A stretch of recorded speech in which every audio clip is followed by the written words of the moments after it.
Turn the lights down and get comfortable. Tonight's story begins in the dark. Before we start, let me know in the comments where you're listening from and what kind of stories keep you up at night. I've worked this park long enough to know when the woods are breathing wrong. That morning, the air felt thick in a way I couldn't explain, like the forest was holding something back.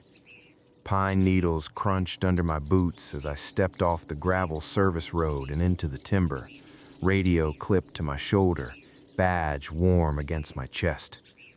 The sun was up, but it barely mattered. The canopy swallowed the light whole, turning daylight into a greenish dusk that smelled of sap, damp soil, and old decay. I was assigned to Section C, the deep interior where tourists never went and signs quietly stopped appearing. Officially, it was undeveloped wilderness.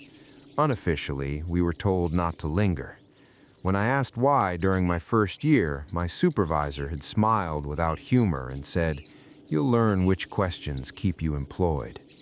That was 14 years ago. The call came in just after dawn. A hiker's GPS ping had gone dark 3 days earlier, right on the edge of Section C. Search and rescue protocols said we should mobilize a team. Instead, I was sent alone. That alone should tell you something. The forest was louder the deeper I went. Not birds or wind, those faded fast, but a low background noise, like distant rushing water that never got closer. Every so often, I caught another sound layered beneath it, a soft clicking, rhythmic, almost patient. I stopped twice to listen, holding my breath until my lungs burned. Each time, the sound stopped when I focused on it, as if it knew. By mid-morning, the temperature dropped without warning. My breath fogged in front of my face, even though it was late spring. I brushed my hand along a tree trunk to steady myself and felt the bark vibrate faintly, a subtle tremor that ran up my arm. Sap stuck to my glove, sharp and metallic smelling, like blood on cold iron. That's when I saw the first marker.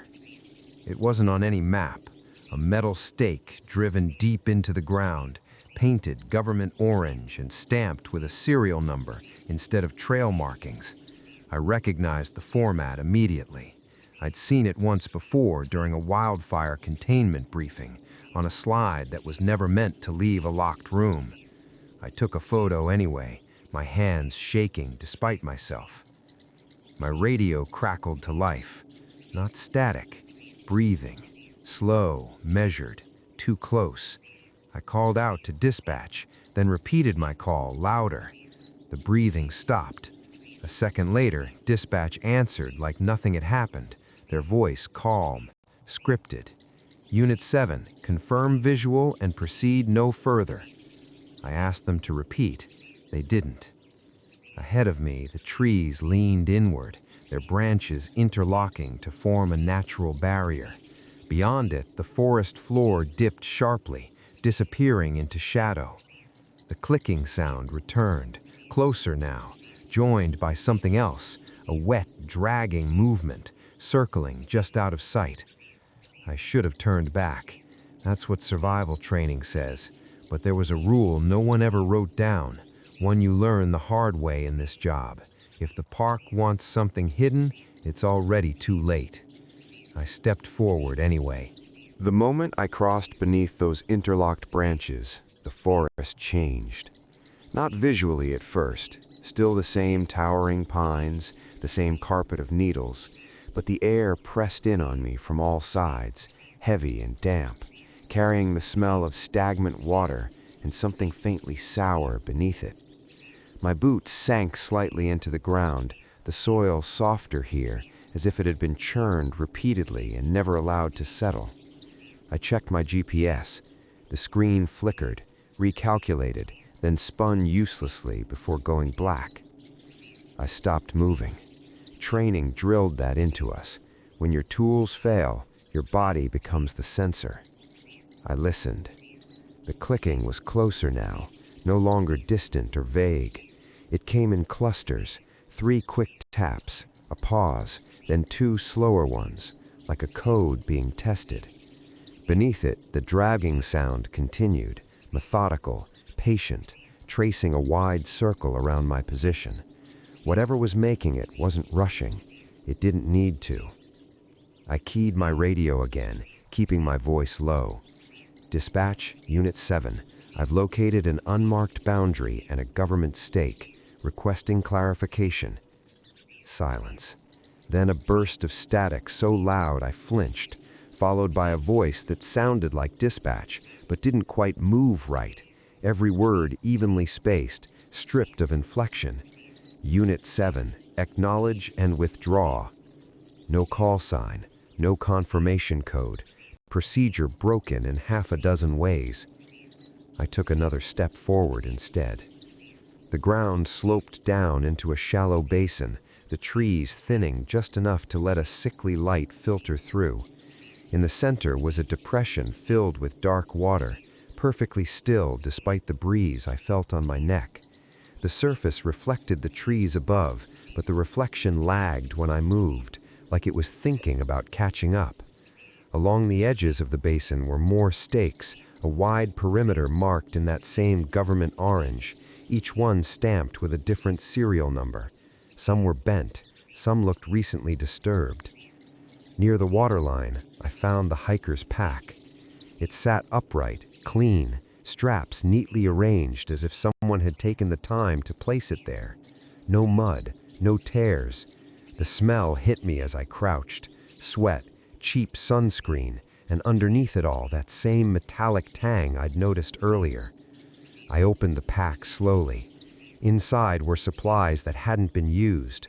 Full water bottles, unopened food, a map of the park with Section C completely blank, like it had never been printed.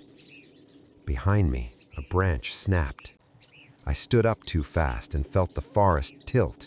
For a second, my balance was gone, my inner ear screaming that I was falling, even though my boots were planted.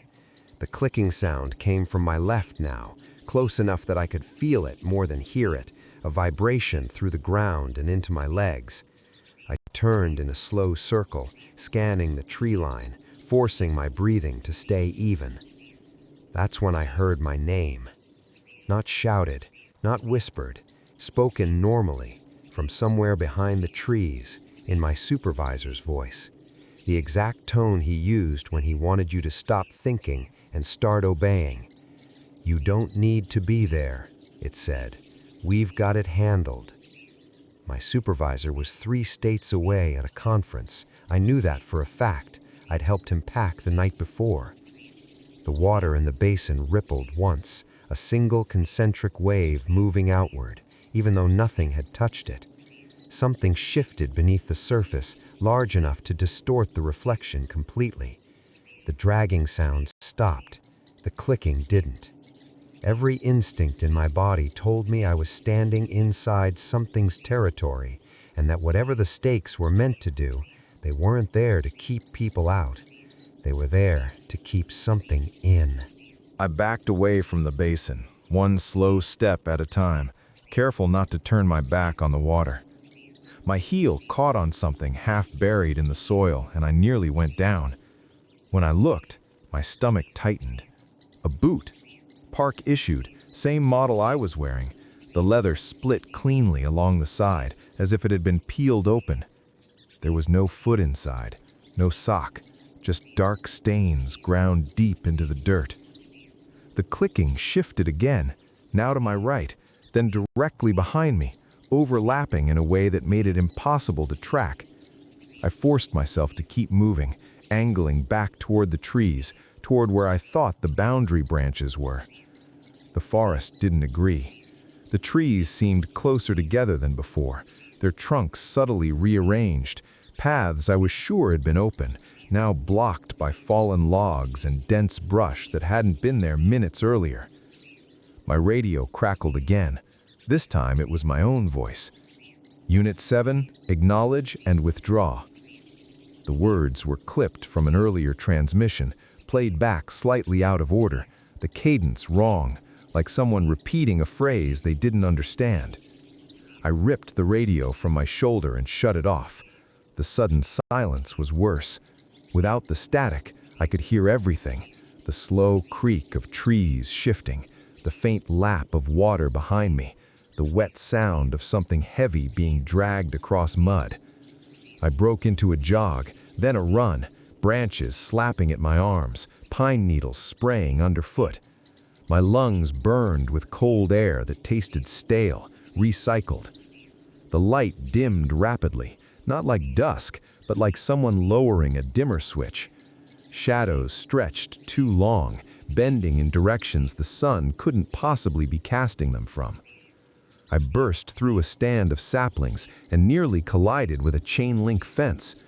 It rose out of the forest floor without warning, tall, rusted, and topped with loops of old barbed wire. Warning signs were bolted to it at regular intervals, their lettering faded but unmistakable. Federal Restricted Zone, no trespassing, authorized personnel only. Someone had scratched over one sign with a knife or rock, carving a single word deep into the metal. Listen. The clicking stopped. In the sudden quiet, I heard breathing again, but this time it wasn't from my radio. It came from the other side of the fence. Slow, wet, close enough that I could smell it, a rank mix of stagnant water and rotting leaves. The fence bowed inward slightly, wire groaning under a weight that shifted from foot to foot. A shape pressed against the mesh, just out of full view. Not a silhouette exactly, more like a distortion, the air around it bending and warping as if heat were rising off its surface. I could make out impressions where a face might be, too many angles, too many places where something could open or close. It made the clicking sound then, right against the fence, deliberate and precise. 3 taps, pause, 2 taps. My legs finally gave out and I dropped to one knee. That's when I noticed the other things attached to the fence. Badges, torn patches, a cracked body camera, its lens shattered from the inside. Rangers, federal agents, people who had come here and never been written into any report I'd ever read. A voice came from the shape, layered and wrong, multiple tones sliding over each other. You're standing too close. They don't like it when you stand too close. The fence shuddered again, harder this time. Somewhere far off, a siren wailed once, then cut abruptly. I realized then that the basin wasn't the center of this place. It was a feeding spot. And the fence wasn't a boundary to keep it contained. It was a warning about how far it could reach. I forced myself back onto my feet and moved along the fence, keeping my shoulder close to the cold metal. The shape on the other side tracked me smoothly, no rush, no sudden movements. Each time I stopped, it stopped. Each time I moved, the wire gave a faint, sympathetic groan, as if the fence itself were aware of the tension. The forest beyond the fence looked wronger than the basin. The trees warped and leaning inward like they were growing toward a gravity source I couldn't see. A service gate appeared ahead, half hidden by brush. Its padlock hung open, split cleanly through the shackle. Fresh damage. Someone had been here recently. That realization steadied me more than it should have. Whatever this place was, it wasn't abandoned. I slipped through the gate, and the temperature jumped instantly, the cold replaced by a muggy warmth that made sweat bead along my spine. The ground here was packed dirt instead of needles, marked with tire tracks that sank deep and then vanished abruptly, as if the vehicles had been lifted straight up. On either side of the path were concrete footings, the remains of structures long since dismantled. A research outpost, maybe, or something temporary that had gone permanent by accident. My radio vibrated in my hand, even though it was powered off. Against my better judgment, I turned it back on. This time, dispatch answered immediately, their voice urgent and strained. Unit 7, you need to leave the area now. You are not cleared for visual contact. I demanded to know who was on the line. There was a pause, long enough that I thought they'd cut me off again. Then, quietly, "We told you never to cross the markers." I asked what it was. Another pause. "We don't use names," they said. "Names make it easier for it to learn you." The path opened into a clearing dominated by a concrete ramp sloping down into the ground, like the entrance to an underground garage.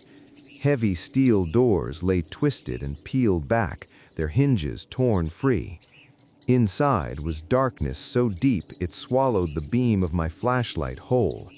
The clicking started again, not around me now, but below, echoing up from the depths in a way that made it impossible to judge distance. Dispatch spoke again, faster now. It mimics structure, sound, routine. It learned people first because people were easiest. I asked how many times it had gotten out. "This isn't it getting out," they said. "This is it moving." The ground trembled beneath my boots, a low vibration that rattled my teeth. From the darkness below came a sound like something exhaling after holding its breath for a very long time. The forest around the clearing leaned inward, branches creaking, leaves shivering though there was no wind. I made a decision then that probably saved my life. I pulled the pin on the emergency flare at my belt and tossed it down the ramp. The red light ignited the darkness in violent flashes, revealing surfaces that weren't walls so much as impressions, grooves carved into concrete by repeated contact. For a fraction of a second, something huge and irregular moved across the light, not emerging, just shifting away from it. The clicking stopped entirely. "Good," Dispatch said, relief bleeding through the professionalism. "It doesn't like sudden change." I didn't wait for further instruction. I ran. Behind me, the forest roared to life, not in anger, but in frustration, like a system recalibrating after a failed attempt. Branches cracked, the ground buckled, and somewhere deep below, something very old adjusted its expectations. I crossed back through the gate, through the warped trees, through the place where the basin should have been but wasn't anymore, until the canopy thinned and sunlight finally cut through like a promise. When I reached the service road, there were vehicles waiting, unmarked, idling, men and women in plain uniforms who didn't introduce themselves and didn't ask me what I saw. They already knew. One of them took my radio, my photos, my report, and replaced it with a single page to sign. "Incident resolved. No further action required." As I signed, I noticed something stamped at the bottom of the page, faint but familiar. A serial number. The same format as the stakes in the woods. They didn't debrief me. Not really. I was escorted back to the station in silence, the unmarked vehicles peeling away one by one until it was just me, my truck, and the familiar ribbon of asphalt cutting through trees that suddenly looked harmless again. The forest outside Section C smelled normal here. Sun-warmed pine, dust, the faint sweetness of wildflowers. That contrast unsettled me more than anything I'd seen deeper in. It meant the line between safe and unsafe was thin enough to step over without noticing. By the time I parked, my hands had stopped shaking. Muscle memory took over. Log the patrol, secure the vehicle, hang the hat. I expected someone to stop me, to tell me where to go next, what to say. No one did. My supervisor's office door was closed, lights off. His conference wouldn't end for another 2 days. On my desk sat a thin manila folder that hadn't been there that morning. No label. Inside was a single typed page detailing my assignment for the day, rewritten to remove everything past the trailhead. According to the document, I'd never crossed the markers. I'd never found the pack. I'd never heard clicking or voices or breathing on the radio. At the bottom was my digital signature, already applied. I didn't argue. You don't last long in this job if you fight the paperwork. That night, I didn't sleep. Every time I closed my eyes, I felt the fence shudder again, heard the precise pattern of those clicks tapping against the inside of my skull. I kept thinking about what Dispatch had said, about names making it easier for it to learn you, and wondered how much it had already learned just by listening. The next morning, Section C was closed.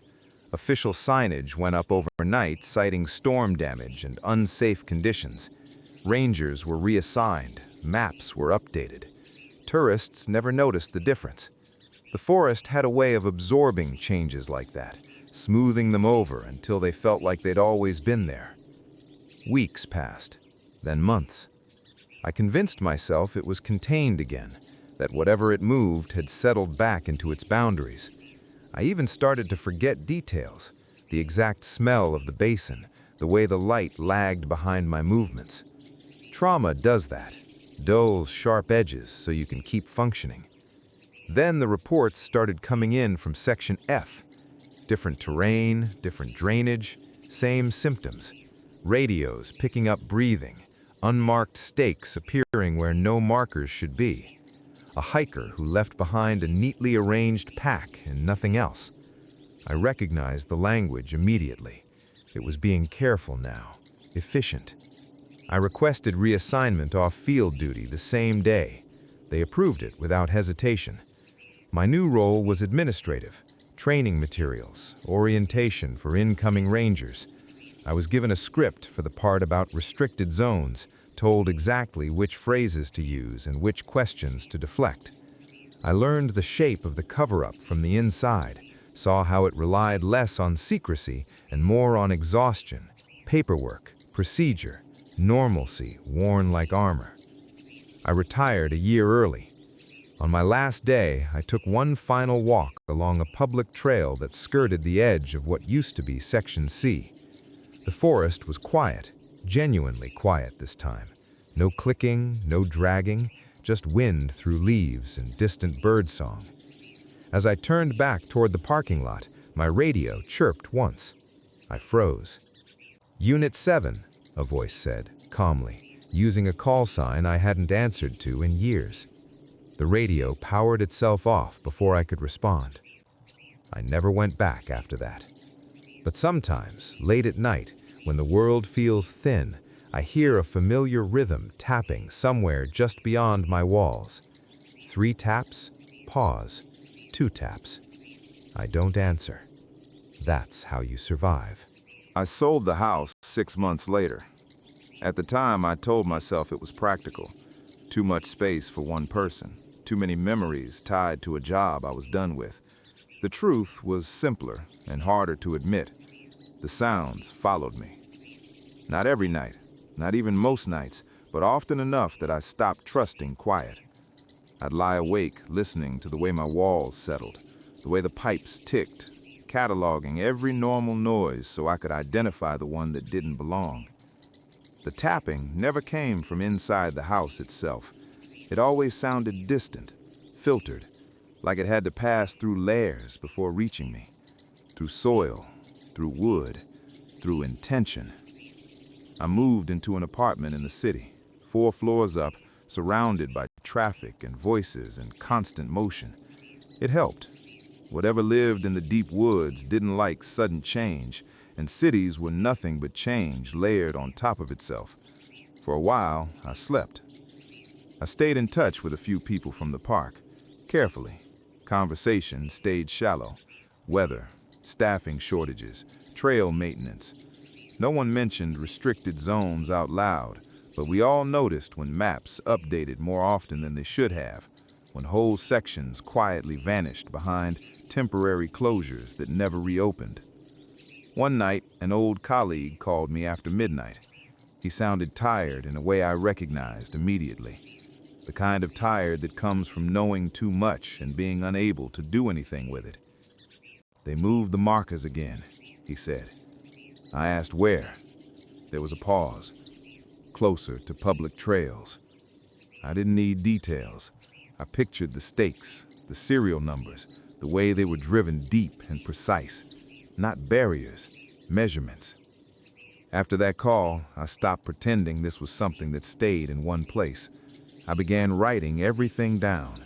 Not reports, those were useless, but personal notes, patterns, dates, locations, the order things happened in. I avoided names. I avoided specifics that could tie the information back to me. If it learned through attention, I wasn't going to give it anything extra to work with. The notes filled 3 notebooks. The last entry was written after I saw the footage. A former ranger I trusted sent it from a burner account with no message attached. Body cam video, heavily compressed, shot during a nighttime patrol in a completely different park, hundreds of miles away. The feed shook as the wearer ran, breath ragged, flashlight beam jumping wildly. The forest looked wrong in a familiar way. Trees bending inward, shadows stretching too far. Then the clicking started. The ranger stopped running. The camera tilted slowly toward a stand of trees, and a voice spoke from the darkness, calm and instructional. "You're almost where you need to be." The feed cut out seconds later. I closed the file and deleted it, but not before noticing something in the corner of the frame. A familiar orange glint, a metal stake, half hidden by leaves. That was the moment I understood the cover-up wasn't about hiding a single incident. It was about buying time. Whatever this thing was, it didn't break containment. It adapted to it, learned the rules, learned how far it could reach without triggering a response. The park system wasn't a cage. It was a map of feeding grounds, expanding in careful increments. I don't know how far it's gone now. I do know this. If you ever find yourself deep in the woods and notice the forest getting quieter instead of louder, stop. Don't push forward to see what's ahead. Don't answer voices you recognize where they shouldn't be. And if you see a government marker where no marker should exist, turn around immediately. They're not there to warn you. They're there to tell someone or something that you've been counted. After that, I changed how I lived. I stopped hiking entirely, stopped taking back roads. I kept my phone on silent and my windows covered at night. Not because I thought it could see me, but because habits are patterns, and patterns can be learned. I worked short-term contracts, moved often, never stayed long enough anywhere to feel settled. Survival isn't about comfort, it's about unpredictability. The notebooks stayed with me. I didn't add to them often, only when something lined up too cleanly to ignore. A park closure in Oregon that followed the same timeline as Section C. A missing camper in Utah whose gear was found arranged instead of scattered. A federal grant quietly issued for soil instability research in an area with no seismic history. Each entry alone meant nothing. Together, they formed a slow, deliberate expansion. What bothered me most was how consistent the response was. The same language, the same procedural calm, the same insistence that nothing was wrong, paired with an urgency that said everything was. Whatever department handled this had done so before, long before modern radios and GPS. One evening, while reviewing an old map of national parks, I noticed something I'd missed before. The oldest parks, the ones established first, formed rough clusters connected by long stretches of protected land, corridors. At the time, it had been explained as conservation planning. Now, looking at it through a different lens, it felt more like foresight or containment. I received another call weeks later, this one from a number I didn't recognize. The voice on the other end introduced herself only as liaison. She didn't deny knowing who I was or what I'd seen. She thanked me for retiring quietly. "We prefer survivors," she said. "They don't require cleanup." I asked her why they hadn't stopped it. Another pause. Then honesty, or something close to it. Because it isn't hostile in the way you're thinking. It responds to attention, to repetition, to predictability. The more aggressively we intervene, the faster it learns. I asked what it wanted. "It doesn't want," she said. "It expands." Before hanging up, she gave me one piece of advice I hadn't heard before. If it ever speaks to you again, don't run, don't freeze, Change the pattern. Do something irrational. The line went dead. That advice saved my life 2 months later. I was driving through a stretch of forested highway just after dusk, rain tapping lightly against the windshield, when my radio, one I hadn't powered on in years, clicked once from the glove compartment. 3 taps, pause, 2 taps. My heart slammed against my ribs, but I didn't pull over, I didn't speed up. I rolled the window down and tossed the radio out into the trees at 60 miles an hour. Then I took the next exit and drove straight into a truck stop parking lot, lights blazing, engines roaring, people moving in every direction. Chaos, noise, change. I didn't hear the tapping again that night. I don't think this thing is unstoppable. I think it's patient. I think it grows where routines let it, where people trust the familiar too much. Parks are perfect for that. Predictable trails, predictable patrols, predictable silence.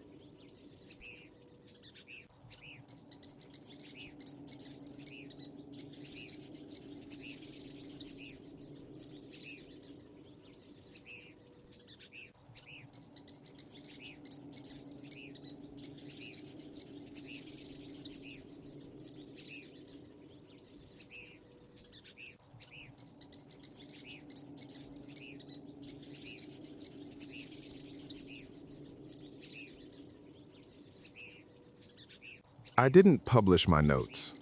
Not online, not anonymously, not even in pieces. Attention is a form of repetition, and repetition is how patterns form. Instead, I did something quieter. I started teaching.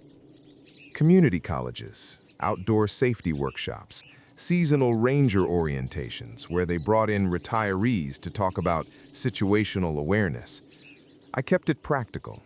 I talked about sound behaving oddly in dense forest, about how wildlife doesn't go silent all at once unless something bigger has shifted the balance, about trusting your body when instruments fail.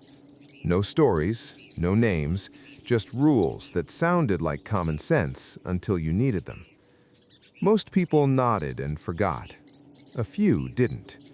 Those were the ones who asked careful questions afterward. The ones who didn't say, "What was it?" but "What should I do if this happens?" I never gave them direct answers. I didn't need to. If they were asking the right way, they already understood the risk. Years passed like that, quietly, almost peacefully. Then the parks started changing their language. Restricted became adaptive management zone. Temporary closure became long-term habitat recovery. New signage appeared that didn't warn so much as instruct. Keep moving, stay on marked trails, no stopping beyond this point.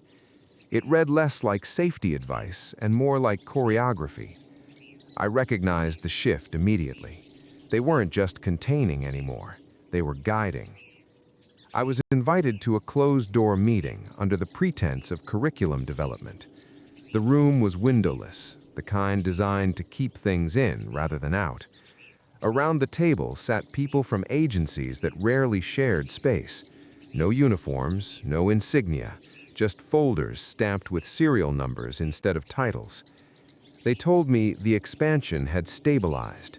That was their word, stabilized, as if this were a controlled process instead of a negotiation with something that didn't think the way we did. They said the markers worked, the zones worked. Losses were within acceptable thresholds. I asked whose thresholds. No one answered. At the end of the meeting, a woman slid a document toward me. Not a report, a waiver. It acknowledged my exposure, my continued cooperation, and my agreement not to interfere. In return, there would be no monitoring, no follow-up. I would be left alone. I signed. That night, for the first time in years, I dreamed of the forest. Not the basin, not the fence. A trail I'd walked 100 times early in my career. Sunlight breaking through leaves, the sound of distant water moving naturally instead of endlessly. For a moment, it felt like memory. Then the trail markers shifted. The numbers on the posts changed as I watched, rearranging themselves into a familiar serial format. The trees leaned in just slightly, not threatening, just attentive. Somewhere nearby, something tapped patiently, waiting for me to notice. I woke up before it spoke. That's when I realized survival didn't mean escape. It meant being deprioritized. I stopped teaching the workshops, stopped taking meetings. I moved again, farther from forests this time, toward flat land where trees were planted in straight lines for windbreaks and nothing was allowed to grow wild. I built my life out of small, irregular routines. Different routes home, different stores, different hours. It worked, mostly. Last fall, a new national park was announced, a celebration of preservation, millions of acres protected, connected by corridors of reclaimed land. The press release talked about legacy and foresight and responsibility to future generations. I recognized the shape of it immediately. The map was almost complete. I don't know what happens when it finishes expanding. I don't know if it stops, or if stopping has never been part of the plan. Only this I know. The system that protects the parks isn't just protecting the land. It's managing an agreement. And as long as people keep following the trails exactly as they're told, the agreement holds. If it ever breaks, you won't hear about it. You'll just notice the forest getting very, very quiet. I stayed quiet after that. No talks, no emails, no late-night calls answered from unknown numbers. I became exactly what the waiver implied I should be, background noise, a retired ranger with nothing left to contribute. The kind of person systems forget because forgetting is easier than watching. For a while, it worked better than I expected. Then, a storm system stalled over the Midwest. It wasn't dramatic at first, just days of steady rain, the kind that saturates soil slowly instead of tearing it apart. Rivers swelled, trails washed out, parks closed temporarily for safety. I watched the coverage like anyone else might, half paying attention, until I noticed which parks were closing first, which ones stayed closed longer than the flooding justified. They were all along the same corridor. When the waters finally receded, satellite photos were quietly pulled from public access. New advisories went up citing unstable ground conditions. That phrase again, soil instability, habitat recovery, the language of patience. I felt the old tension settle in my chest. A week later, the tapping returned. Not at my walls this time, in my car. I was stopped at a red light in town, windows down, music low, when I heard it from underneath the chassis. 3 taps against metal. Pause. 2 taps. Precise. Familiar. I didn't look down. I drove through the red light. Horns blared. Someone shouted. I didn't slow until I reached an open stretch of highway. Then I kept going until the city lights thinned and the land flattened out into fields and drainage ditches. The tapping didn't follow. It never does when you break the expected response. That night, I unpacked the notebooks for the first time in years. I laid them out across the table and read everything from the beginning, looking not for events, but for rhythm. How often it appeared, how long it stayed in one place before moving, what changed just before each expansion. The answer wasn't environmental, it was administrative. Every major shift followed a reorganization, a jurisdictional change, a lapse where responsibility blurred just enough for procedure to replace attention. The thing didn't exploit wilderness, it exploited bureaucracy. That was the realization that finally broke whatever agreement existed, because bureaucracy is predictable by design, and once something learns the system, containment becomes choreography. I didn't have proof. Proof requires visibility, and visibility feeds attention. What I had was pattern recognition honed by years of watching land instead of paperwork. I knew what came next, the same way you know a storm is coming before the clouds roll in. So I did the only irrational thing left. I went back. Not to Section C. That place was gone in every way that mattered, but to a park so new it hadn't finished printing its maps yet. A model site, they called it. Adaptive management from day one. I arrived as a tourist, paid the fee, took a brochure, followed the rules exactly until I didn't. Just past a marked overlook, I stepped off the trail. The forest reacted immediately, not with sound, but with absence. The air flattened. The insects vanished mid-song. My phone lost signal without warning. Somewhere deeper in the trees, something adjusted its attention. I didn't wait. I changed direction at random, then again, leaving no clean path to follow. I doubled back, crossed my own tracks, climbed over fallen timber instead of around it. I made myself messy. The clicking started, hesitant this time. It didn't know where to place me. That was new. I reached a shallow ravine where rainwater still pooled from the storm and stopped deliberately. I stood still, then did something I'd never done before. I spoke first. "You don't need me," I said, keeping my voice level. "I'm not useful." The forest held its breath. For a moment, I thought I'd made a mistake. Then the tapping came again, closer, uncertain. Not the confident rhythm I remembered, an exploratory version, testing. I waited. Finally, something shifted away, the pressure lifting like a headache easing. Sound returned in pieces, one insect, then another, then the wind. I walked back onto the trail without being followed. No report was filed, no one stopped me. By the time I reached the parking lot, it was like I'd never left the path at all. That's how I know it isn't finished. It's learning restraint. And that's far worse than hunger. I didn't sleep much that night. Not from fear exactly, but from anticipation. Every instinct I had learned as a ranger screamed that I'd crossed the threshold, that something had taken note of the change and cataloged it, like a library adding a new volume to a growing collection. But unlike before, this attention didn't feel hostile. Careful, yes. Deliberate, absolutely. Patient. Waiting. The next morning, I returned to my small apartment and opened the notebooks again.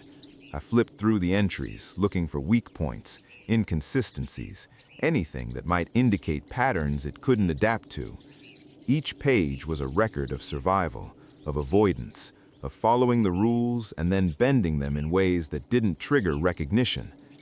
I realized I'd been unknowingly running drills for years, practicing unpredictability without admitting it. I left the apartment the following day with no destination. I drove past familiar highways, empty fields, and forests I knew from maps, but had never walked. I stopped at roadside rest areas, ate cheap sandwiches in the car, and deliberately left the wrapper on the pavement before driving off. A small, meaningless act, but it mattered. Chaos is attention, and attention is information. I wanted to feed the wrong signals, to practice the irrational. At dusk, I entered another state park, a new section still in early development with temporary markers and a construction crew finishing a bridge. I walked past the posted trail signs, noting the spacing, the orientation, the way the soil around each stake was disturbed. I left footprints that doubled back, zigzagged, and then disappeared into undergrowth.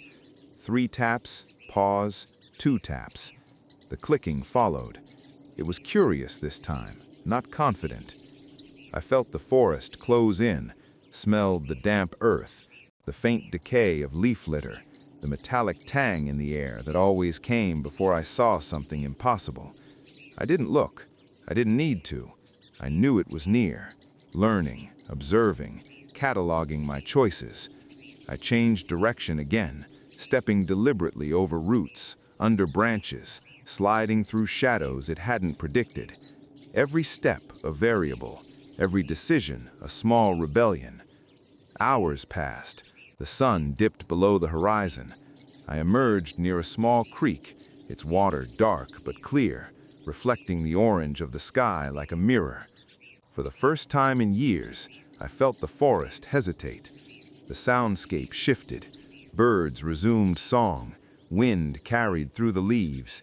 Insects began their evening chorus. The tapping stopped completely. I stayed put until the light fully disappeared. Nothing followed, nothing observed, only the soft rush of the creek and the occasional croak of a frog. I didn't know if I'd succeeded. I didn't know if what I'd disturbed would return smarter or angrier. I only knew that for one evening, unpredictability had given me control, if only temporarily. I walked out of the park along the main road, no longer hiding, no longer pretending I was invisible, but aware of every shadow, every sound, every possibility. When I reached my car, I looked back at the darkened tree line. The wind shifted, and for a moment, I thought I saw movement between the trees, like a ripple across still water. I didn't panic. I didn't run. I drove home slowly, keeping to roads that weren't straight, letting the forest and its resident learn nothing predictable about my path. That night, for the first time in years, I slept without the sense of being counted. The tapping didn't return. The silence was complete. I understood then that survival wasn't about hiding from it. It wasn't about following rules or relying on protocol. Survival was about being fluid, unpredictable, and patient. I woke early the next morning, sunlight bleeding weakly through blinds I'd forgotten to close, and felt a rare sense of clarity. The forest, the stakes, the taps, the patterns, they were no longer just threats. They were a system, and systems could be influenced, learned, manipulated. My life for the last decade had been about reacting, surviving. Now I had to think in terms of anticipation, improvisation, and subtle interference. I made a plan. Not a return to Section C, that place was gone, but a method to track, understand, and maybe stay ahead. I spent the morning mapping old parks, new parks, trails that changed seasonally, administrative boundaries, areas officially closed to the public, notes from retired colleagues, satellite images, forest density reports, everything I could gather without drawing attention. I wasn't preparing to confront it. I was preparing to exist in its presence without feeding the patterns it relied on. Small inconsistencies, randomized schedules, minor chaos, habits broken before they became predictable. By late afternoon, I felt a compulsion I hadn't felt in years to step back into the woods. Not to test, not to provoke, but to practice movement, to maintain adaptability. I chose a small national forest near my apartment, dense but well-trafficked, to minimize risk. The first steps were deliberate, awkward, recalibrating muscles that hadn't carried me through unmarked terrain in years. I noted the smells, the damp rot of leaves, the sharp bite of pine resin, the faint tang of mineral-rich soil. Each sense was heightened. Nothing escaped notice. Hours passed.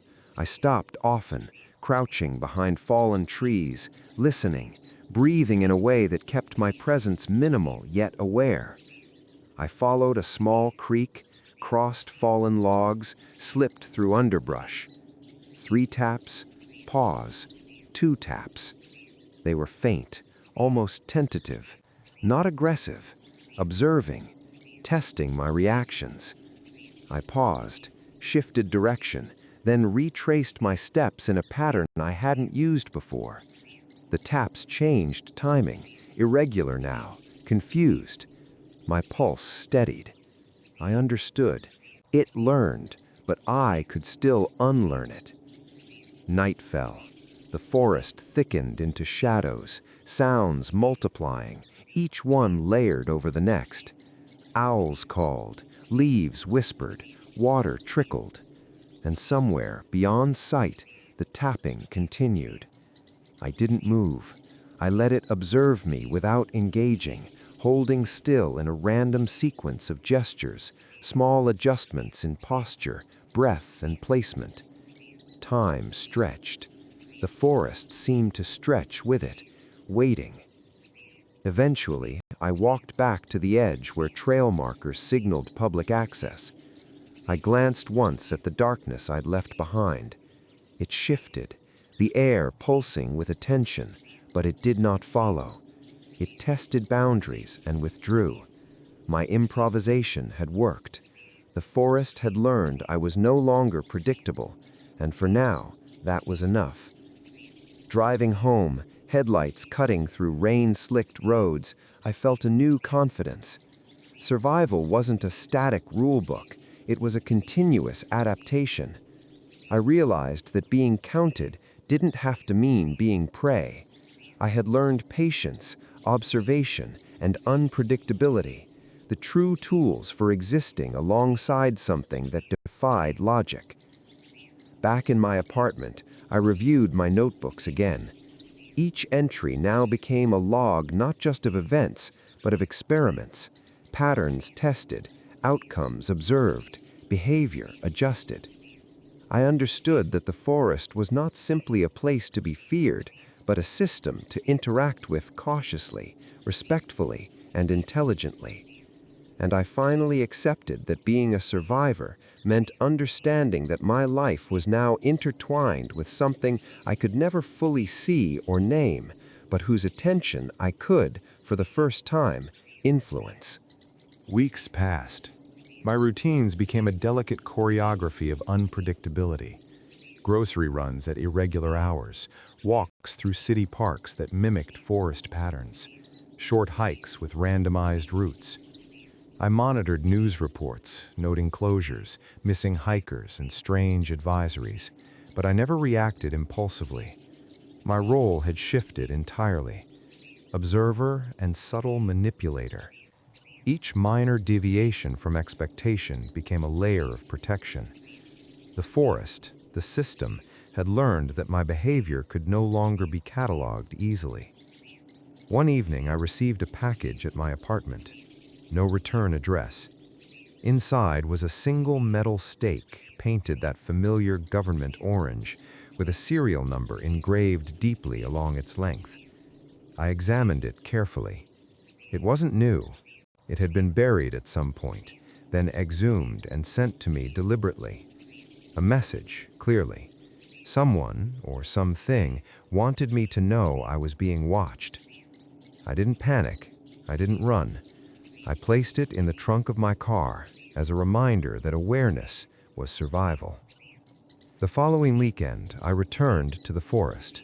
Not the same one I had tested months before, but another tract under early protection. I moved deliberately, weaving through trees, sliding over roots, breaking patterns, leaving footprints that misled rather than informed. The tapping returned, faint but unmistakable. 3 taps, pause, 2 taps. I didn't look for its source. I ignored it. The sound shifted, irregular now, unsure. I adjusted again, breaking my rhythm, improvising movements in a way that no prior observation could anticipate. Hours passed. Twilight descended. The forest around me became alive with natural sounds, birds calling, insects humming, leaves rustling. Somewhere beneath it all, the tapping continued, softer now, hesitant, confused. It was testing, recalibrating, unsure how to respond. I moved back toward a trail exit, deliberately weaving in and out of natural barriers, doubling back, then disappearing into dense undergrowth before re-emerging near the marked path. The forest tolerated it. I tolerated it. That night, back in my apartment, I reviewed the notebooks again. Each entry now included experiments, adjustments, and the outcomes. I realized that survival was no longer reactive, it was anticipatory. It was strategy, improvisation, and unpredictability executed with careful attention. The forest, or whatever entity monitored it, learned as I learned. It was a dialogue of behaviors, subtle and quiet, but powerful in its implications. A month later, I noticed something subtle in a satellite map of the region. Trail patterns had shifted, roads had been rerouted slightly, boundaries of protected areas extended by meters that mattered little to humans, but everything to the system. I understood immediately. It was learning from me, just as I had learned from it. Containment and observation were mutual, a slow negotiation that spanned years. I kept walking the fine line between attention and invisibility. The forest had its rules, I had mine, and now, finally, I understood that neither side was dominant. Survival didn't mean victory. It meant coexistence through adaptation, observation, and deliberate unpredictability. And as long as I remembered that, I could continue to exist. The first real mistake I saw wasn't mine. It came from a press release. A new initiative announced with polished language and confident smiles. Unified park management software. A centralized system designed to streamline trail data, ranger patrol routes, maintenance schedules, and visitor flow across multiple states. Efficiency, they called it. Predictability disguised as progress. I read the announcement 3 times, my mouth going dry. They were standardizing behavior. Within weeks, subtle changes followed. Trail closures happened in synchronized windows. Patrol times aligned across regions. Even visitor advisories used identical phrasing, down to punctuation. To a human administrator, it looked clean. To something that learned through pattern, it was a gift. The tapping came back that same week. Not close, not personal, just enough to let me know it had noticed too. I stopped going into forests entirely after that. I didn't need to. The system was moving faster than I could walk. Instead, I watched from the outside, tracking updates, cross-referencing closures, noting where predictability tightened instead of loosened. The expansion wasn't geographic anymore. It was procedural. That's when I understood the truth I'd been avoiding. This thing didn't belong to the land. The land was just where it started. It mimicked structure, routine, authority. The reason it spoke in familiar voices wasn't deception, it was efficiency. Human systems were the largest, most reliable patterns on the continent. Of course it followed them. Someone noticed my attention. An email arrived from an address that didn't exist when I tried to reply. No greeting, no signature, just coordinates and a time. I didn't go. Instead, I mailed one of my notebooks to a ranger training center in another state, stripped of names, locations generalized, language softened into theory. Not a warning, a curriculum suggestion. How to recognize environmental anomalies, how to respond without repetition, how to break pattern under stress. If attention fed it, then diffusion starved it. The tapping didn't stop, but it changed. It lost confidence. I began hearing reports of encounters that didn't escalate, rangers who felt watched but weren't approached, hikers who noticed markers and turned around without incident, places where the forest leaned inward, then relaxed when nothing followed the script. It was adapting again, but slower now, cautious. I realized then that the agreement had shifted, not because of any single action, but because unpredictability had spread. The system it relied on was no longer uniform, too many variables, too much noise. That's how you stall something patient. You make patience inefficient. Years passed. I aged. My knees started reminding me of every mile I'd ever walked. The notebook stayed closed more often than not. The tapping faded into memory, something I checked for the way you test an old injury, carefully, without expectation. On my 70th birthday, I went somewhere I hadn't planned to visit ever again. A forest. Not a park, not protected land, just a stretch of unmanaged woods behind a rural town, cut through by deer paths and nothing else. No markers, no signs, no rules posted anywhere. I walked in without ceremony. The forest behaved like a forest should, messy, loud, alive. Birds argued, leaves shifted constantly. The ground was uneven and honest. Nothing waited for me. I stood there a long time, breathing in damp earth and sap, listening for taps that never came. That's when I knew. It doesn't thrive in chaos. It thrives in order. As long as the world keeps leaving places unmeasured, unnamed, and unmanaged, it can't finish learning us. And as long as I keep living without settling into a shape it recognizes, I'll stay exactly what I've been since the day I stepped back over that boundary. Uncounted. I didn't return home immediately. I stayed in the unmanaged forest until dusk, moving slowly along deer paths, breaking my own footsteps into irregular patterns, testing instincts long dormant. I let my attention drift across every sound, rustling leaves, distant snapping twigs, the faint exhale of water from a hidden stream. Every detail mattered, every micro change in environment a cue. I wasn't hiding, I wasn't fleeing, I was training, observing, existing without predictability. The night came quickly. Shadows merged into one another, branches bowing under the weight of darkness. I felt the weight of the world compress into a low hum, the way forests sometimes do when all life pauses for the smallest instant. No tapping, no clicks, no voices, just anticipation.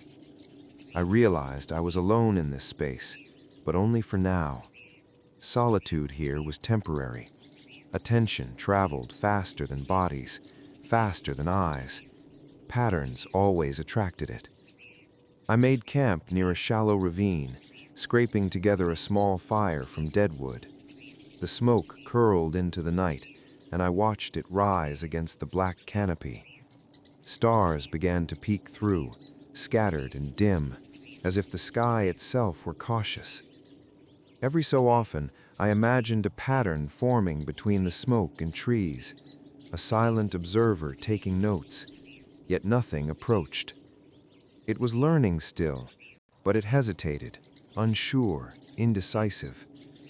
That pause gave me the rarest thing I'd known in years, freedom to choose my own movement without interference.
Years stretched forward, slow and unremarkable on the surface. I aged, yes, my hair silvered, my knees ached, but beneath the surface, I was more alert than ever. I maintained routines that appeared mundane to any observer: coffee at irregular hours, random drives along roads without destination, reading maps of forests that didn't exist on GPS, noting the subtle ways human development intruded into wild spaces. Every small act was a rehearsal, a test of unpredictability. I had become a study in adaptation, a living anomaly that refused to be cataloged. Occasionally, I caught glimpses of old colleagues or the occasional hiker who had wandered too far from a trail. I recognized the momentary hesitation in their eyes when the wind shifted or a branch snapped unnaturally. They didn't know why, but they sensed the forest's attention, or perhaps its awareness of me. I smiled politely, kept walking, never acknowledging more than necessary. Attention was contagious. I refused to share it. Then came the day when the pattern shifted subtly in my own environment. A small federal notice about a newly established park appeared online, including language that mirrored older directives almost verbatim. Adaptive management zone, habitat restoration, trail monitoring. My pulse quickened as I read it, but I didn't panic. I'd learned the rhythm. I recognized the difference between observation and threat. The system was expanding, but I could still stay uncounted. That evening, I returned to a small patch of woods near my apartment, a space too small to be officially protected, too irregular to be mapped thoroughly. I walked without pattern, taking different paths each time I entered, doubling back unpredictably, leaving no linear trail behind me. 3 taps, pause, 2 taps. I stopped, listened, then shifted my route again. The taps adjusted, hesitant now, irregular. It was learning, but so was I. I found a shallow clearing, sunlight filtered through gaps in the canopy, the air thick with the scent of wet earth and decay. I sat on a fallen log, letting the forest surround me. For a long time, nothing happened. The taps didn't come again that day. The forest simply existed, and I existed within it, without interference.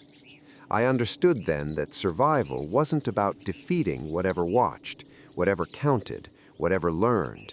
Survival was about negotiation through movement, thought, and patience. Night fell. I returned to my apartment, reviewing my notes for patterns, for lessons, for minor adjustments I could make to remain unpredictable. The tapping didn't follow. The silence that night was complete. For the first time in decades, I realized something profound. I had trained not just my body, but my perception, my awareness, my very instincts to coexist alongside an intelligence I might never see, name, or fully understand. And in that quiet, I understood the final truth. It doesn't need to be conquered. It doesn't need to be trapped.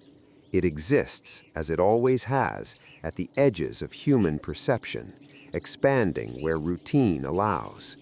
The only defense is vigilance, improvisation, and the willingness to be variable, to remain a disturbance in the pattern.